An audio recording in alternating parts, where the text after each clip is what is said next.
জননীং শারদাং দেবীং রামকৃষ্ণং জগদ্গুরুং পাদপদ্মে তয়োশ্রিত্বা প্রণমামি মুহুর্মুহ। ঠাকুর মা স্বামীজিকে প্রণাম জানিয়ে বিশুদ্ধানন্দজি মহারাজের কথা আমরা স্মরণ করছি। একদিন সন্ধ্যায় কয়েকজন ভক্তের অনুযোগ শুনে বলেছিলেন, দেখো, প্রথমেই যদি ধরে নাও পারবো না, তাহলে আর পারবে কি করে?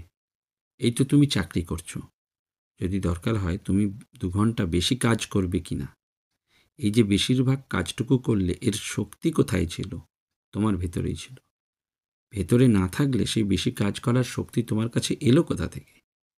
তাই যতই কাজ থাকুক, তার মধ্যে থেকে জপ ধ্যানের সময়টুকু বার করে নিতে হয়। ইচ্ছা যদি না থাকে, সময় পাবে কি করে? বুদ্ধ সাধনায় বসেই সংকল্প করেছিলেন, ইহা আসনে সুস্থতু মে শরীরং, অর্থাৎ এই যে আসন করে বসলাম, আমার শরীর শুকিয়ে যাক, হাড় মাস চামড়া খসে পড়ুক, তবু আমি বোধি লাভ না করে আসন ত্যাগ করব না। এবং ওই দিন ভক্তরা উঠে যাবার পর তার কাছে একা বসে আছেন কোনো সন্ন্যাসী। কথা প্রসঙ্গে তিনি বললেন, রাজা মহারাজ ঋষিকেশে এক বৃদ্ধ সাধুকে দেখেছিলেন। তার বয়স 90 বছর, কিন্তু সুন্দর স্বাস্থ্য। মহারাজ তাকে জিজ্ঞেস করেছিলেন যে, সাধু এরকম সুন্দর স্বাস্থ্য কি করে বজায় রেখেছেন? তো সাধু বললেন, ছোটবেলায় আমার মা আমাকে একটি উপদেশ দিয়েছিলেন, সেই উপদেশ পালন করার ফলেই আমার এরকম উত্তম স্বাস্থ্য। মহারাজ জানতে চেয়েছিলেন, উপদেশটি কি? সাধু বললেন, মা বলেছিলেন, খিদে না পেলে খাবি না। বলেই মহারাজ বললেন, 2টি আছে, ভোজনে অরুচি আর ভজনে অরুচি। বলো তো, ভোজনে অরুচি কখন হয়? পেট ভরা থাকলে। শুধু তা নয়, পেট খারাপ থাকলেও হয়। অর্থাৎ পেট খারাপ মানে লিভার ফাংশন খারাপ। আর লিভার ফাংশন খারাপ হলে কি করতে হবে? না, ডাক্তারের কাছে যেতে হবে। আর ভজনে অরুচি থাকলে কি হবে? ভগবানের অনুরাগ আনতে হবে। কি করে এই ভগবানের অনুরাগ আসবে? না, উপায়টি হচ্ছে সাধুসঙ্গ। সাধুসঙ্গ করলে অনুরাগ আসবে। মন্ত্র দীক্ষিত ভক্তদের একদিন মহারাজ বলেছিলেন, ঠাকুর বলেছেন চারা গাছে বেড়া দিতে হয়, তা না হলে ছাগল গরুতে খেয়ে ফেলে।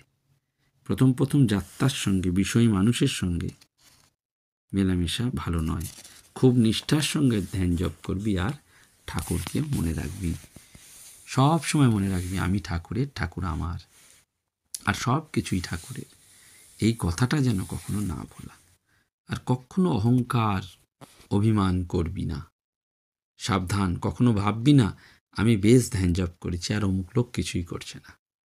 বাক্যেও অহংকার করবি না। সবাই ভগবানের আশ্রয় রয়েছে।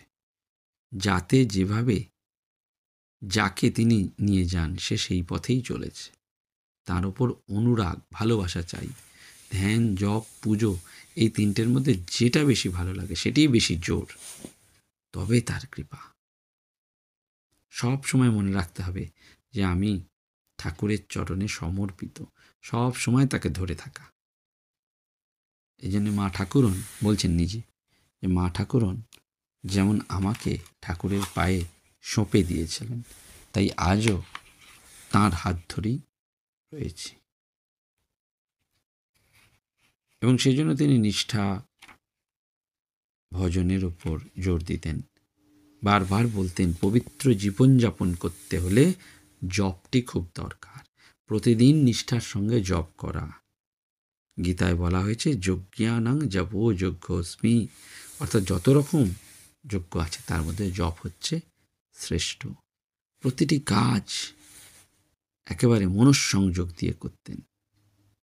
যখন অধ্যক্ষ রূপে বেলুড় মঠে রয়েছেন, প্রতিদিন সকালে নির্দিষ্ট সময় মঠের এক প্রান্ত থেকে অপর প্রান্ত পর্যন্ত একটা নির্দিষ্ট সংখ্যক বার পায়চারি করতেন, আর প্রতিবার অপর প্রান্তে একটি চিহ্নিত স্থানে গিয়ে ফিরতেন। 10ই জুন তিনি 1962 সর্বাধ্যক্ষ রূপে মঠ আগমনের 3 মাস উত্তীর্ণ হয়েছে। মহারাজের শুভ জন্মতিথি উপলক্ষে সকাল থেকে বহু ভক্ত সকালে তিনি গঙ্গামুখী বারান্দায় বসে গুরুদেব দর্শন দিলেন। সেই সময় যেন তার স্নেহ করুণা কত কি ফুটে উঠেছিল। অনেক ভক্ত ফুলের মালা মন্দিরে দিয়ে গেলেন। সন্ধ্যারতির পর হঠাৎ এই কোনো ভক্ত সাধুর ইচ্ছা হলো ঠাকুরের প্রসাদী মালা চেয়ে নিয়ে মহারাজকে পড়াই। পূজনীয় স্বামী হিতানন্দজিকে বলতেই তিনি দিলেন।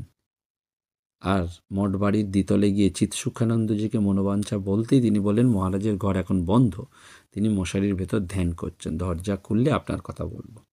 অপেক্ষায় রইলেন। যথাসময়ে মহারাজ ঘরে গেলেন, মশারি তুলে দিলেন। মহারাজ বিছানায় বসে আছেন। এই সন্ন্যাসী মহারাজ গিয়ে জিজ্ঞেস করছেন কি সাষ্টাঙ্গ হয়ে, তখন বলছেন কি খবর, মালা পড়াতে চাইছেন। সঙ্গে সঙ্গে তিনি বললেন মালাটি দাও। তারপর বিছানা থেকে নামলেন এবং বললেন যে তুমি যাবার পথে প্রভাসকে বলবে আমি কাল নার্সিংহোমে যাবার আগে সব মন্দিরে প্রণাম করতে করতে মাধবানন্দের কাছে যাব।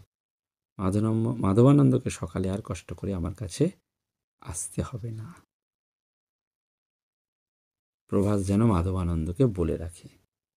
সাধু ব্রহ্মচারী যাঁরাই বিশুদ্ধানন্দজির সান্নিধ্যে গেছেন, তিনি তাদের বারবার মনে করিয়ে দিয়েছেন যে প্রথমেই ঠাকুরকে ধরে তার শরণাগত হয়ে সব কাজ করতে হবে, নইলে সব গুলিয়ে যাবে। ঠাকুর মা আর স্বামীজির মতন এমন ছাঁচ আর পাবে না। এতেও যদি জীবন মোল্ড করতে না পারো, তার চেয়ে ট্র্যাজেডি আর হয় না। প্রতিটি কাজ তার কাজ, এইভাবে করবে, নইলে আমিত্ব এসে পড়বে। যত তাকে নিয়ে থাকবে তিনি সব করে নেবেন। মূল 4টি: সত্য ভাষণ, পবিত্রতা, ব্রহ্মচর্য ও সংযম। এই 4টি থাকলে ভগবান সাধকের সঙ্গে থাকেন। If we live the life sincerely, ঠাকুরও আসেন, আমাদের রক্ষা করেন। এবং মহারাজ বারবার এটিও বলতেন, সাধু সঙ্গ, ধ্যান, জপ এসব কি জন্য? সবই হচ্ছে knocking knocking knocking, constant knocking. Ask and it shall be given to you. Seek and ye shall find. Knock and it shall be opened unto you. অর্থাৎ সেই কল্পতরু গাছের নিচে এসেছো, যদি এক্ষুনি ফল চাও তাহলে তীব্র knock and it shall be open unto you। এটি আমাদের বারবার মনে রাখতে হয়। তার দরজায় কড়া নাড়তে হয়। এবং সুখ দুঃখে সমান ভাবটি নেওয়া, সুখে দুঃখে সমে কৃত্বা, এই ভাবটি যদি কারোর মাথায় দৃঢ়ভাবে থাকে তাহলে তার সাধন ভজন থাকে।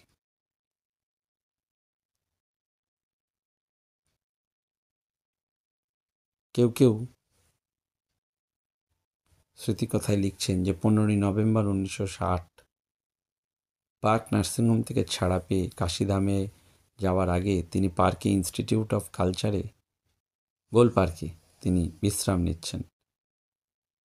স্বামী চিৎসুখানন্দজির অনুমতি নিয়ে কোনো একজন সাধু ভেতরে গিয়ে প্রণাম করে যখন বলছেন কেমন আছেন মহারাজ, আস্তে আস্তে বলেন বেশ ভালোই তো আছে, থাকবো নাই বা কেন। কলকাতা, বিশেষ করে গোলপার্ক স্থানটি শ্যামবাজার, বাগবাজারের তুলনায় অনেক নির্জন। তাতে আবার এই এয়ার কন্ডিশন ঘরে নিরিবিলি রয়েছে, বেশ শান্তিতে। তারপরে বললেন তবে কথাটা কি জানো, আসল শান্তি হলো ভেতরে। ভেতরে ডুব দিয়ে তাতে মগ্ন থাকতে পারলেই শান্তি ও আনন্দে থাকা যায়। তারপরে বললেন আজ তোমাকে একটা জিনিস দেবো। সচিব মানে সেক্রেটারি ডেকে বললেন যে একে দেব বলে যে জিনিসটা রেখে এসছি সেটা নিয়ে এসো। সঙ্গে সঙ্গে নিয়ে এলেন হরিণের ছাগলের আসন। আমি গোকুলানন্দজির স্মৃতিকথা, তিনি বলছেন যে মহারাজজি বললেন এটি নিয়ে যাও, এতে বসে জপ ধ্যান করবে, বুড়োকে মনে পড়বে। অভিভূত হয়ে গেলেন গোকুলানন্দজি। এই যে ভালোবাসা, চলে যাওয়ার আগেও সেইটি ভাবছেন। এবং বিদ্যামন্দিরের ছাত্রদের কামারপুকুর জয়রামবাটি নিয়ে যাওয়ার কথা শুনলেই তিনি খুব আনন্দ পেতেন। সাধুদের উদ্দেশ্যে বারবার বলতেন যে দুটো পথ, প্রবৃত্তি আর নিবৃত্তি। যারা এই নিবৃত্তির পথে আসবে, বিবেকের সাহায্য তাদের নিতেই হবে। রামপ্রসাদ সংসারে থেকেও অনাসক্ত।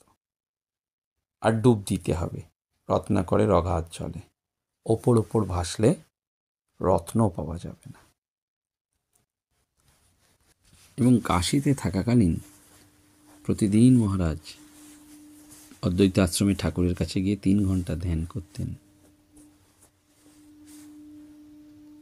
কালী পুজোর সময় বিশেষত অদ্বৈত আশ্রমে সারা রাত এক আসনে বসে পুজো করতেন, এই পুজো দেখতেন, আর ভোরে হোম হওয়ার কিছু পরেই সেবাশ্রমে ফিরে যেতেন। একবার বুদ্ধ মহারাজ বলেছিলেন, মহারাজ আপনি এক আসনে এত সময় কি করে বসে থাকেন? তখন মহারাজ হেসে বলেছিলেন, অভ্যাস করলেই সবই হবে। আসলটা তো অভ্যাস। আমরা এই অভ্যাসটা করতে পারি না বলে সব সময় গন্ডগোল হয়ে যায়। এবং সর্বদা ঠাকুরের ওপর তার যে নির্ভরতা ছিল, তিনি বারবার বলতেন, দেখাছ সাধু সঙ্গের ফলে কেমন বিচার বুদ্ধি খুলে গেছে। বলে কিনা সেই ভোগ ফল। এইটি মহারাজের জীবনের বৈশিষ্ট্য তো ছিলই, যে হাত কাটা ফতুয়া, তার উপর চাদর কোনাকুনি, এইভাবে। এবং তার রুচিবোধও অসাধারণ। হয়তো কম কথা বলতেন, কিন্তু প্রত্যেকটা কথা মহারাজের ছিল স্নেহসিক্ত, তাই সকলে তার কাছে দৌড়ে যেত। ধর্মের কঠিন তত্ত্বগুলোকে সহজ সরল ভাষায় গল্প উপমা দ্বারা তিনি বুঝিয়ে দিতেন। দেহত্যাগের কিছুদিন আগে তিনি কাশী সেবাশ্রমে ছিলেন। কাশীতেও তার সৎপ্রসঙ্গ শোনার জন্য অনেক ভক্ত হতো। কলকাতা থেকেও ভক্তরা যেতেন। কিন্তু ওই ঈশ্বরীয় প্রসঙ্গ ছাড়া তার আর অন্য কোনো প্রসঙ্গ ছিল না। কথা বলতেন বিশেষ কাউকে লক্ষ্য করে নয়, কিন্তু প্রত্যেকেরই মনে হতো যিনি তিনি তাকেই লক্ষ্য করে কথা বলছেন। তার শব্দচয়ন ছিল লক্ষ্য করার মতন, যেমন সহজ সরল তেমনি উচ্চ ভাব উদ্দীপক। এবং তার সমস্ত কথার উৎস ছিল কথামৃত, গীতা এবং ভাগবত। আমরা আজকের মতন এখানেই পূজনীয় মহারাজের চরণে প্রণাম জানিয়ে সমাপ্ত করছি। নমস্কার, ধন্যবাদ। প্রাণারাম প্রাণারাম।